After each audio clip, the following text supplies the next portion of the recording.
Varım trendiye, bahçede çiçek.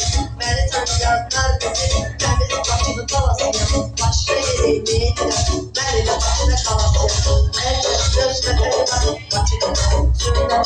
Burada göz atmışam ben, boya başa atmışam ben. Şehir geldik şehirde, canımda kurbanına. Dikkat et.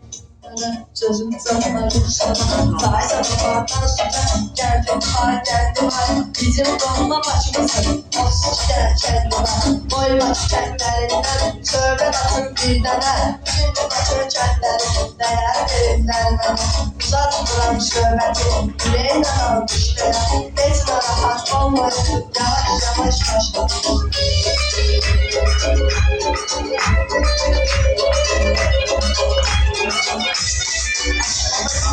Ama yaşamadım yaşamam sonra gelir kalsın sonra uzanmadım bana olsun sana kendini böyle düşüncelerde konu da arası kendini atsanı var kendini güzel yaşık balahanı ne olacak inanmadı sır versiz dilarda gelir söhbetin ardı bilen dünya dilinden boşaltılar dilinden sansa ne kurban sene herkes şahiren çıkaran hatırlar ağzından kırışık meydanı unutmadan sıcak çiğde halı eder güzelden de güzelce savratsın yanımda lezzetinde tanımda çeşmeden de çeşirsen yolumu denk seçirsen bile gece vardır hele seninle o seninle çarpımı bizce çiğ havasına benzetçi görme düşen çölerdi utanma da tutardı her an taşlar bizi güçlerimiz var bizi bir hizmet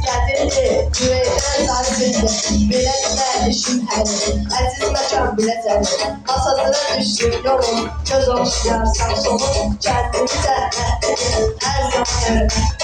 Zabulda bir başladı, onu tutulmaz artık. Şahanı geçmişler, bana da çağır geçmişim. Ramazan benim yardım, her ev Allah vardı. Bir de bizim nerede can, doğmaz her gün mekan. Şahan da çok güzeldi. Her yeri koşmacaydı, soramadım ben içerdi. Başıya kadaydı bende, koca saçına unutma. Her sesi çok soyutma, lütfatan bizimle. Ay, bizimle, gölen yüreğlerde, arzu yüreğlerde. Fatma'yı sağlamadı, doğru sağlamadı. Dağlara kaydarlara, biz seninle iyi kalalım. Doğumunu var sarayma, görece hayal. Her benim kapat, her zaman olsun. Nevşat'ın gitmesin, hem şöyle gitmesin. Bir de aziz bilgiler, yüreğler cellettiler. Nihayet emretsen, kendime çırpansam. Şöyle adı vereydi, kaldı vereydilerdi. Ruhumu çizmezse de, nihayet gitse de. Saklama olmaz bunu, varmış şakralı. Bilenler bilirler, ben eline kasam yerim. Sonuçlarım değilim, gerek olarak değilim. İnanmıyorum, başlıyorum, bir daha aldım.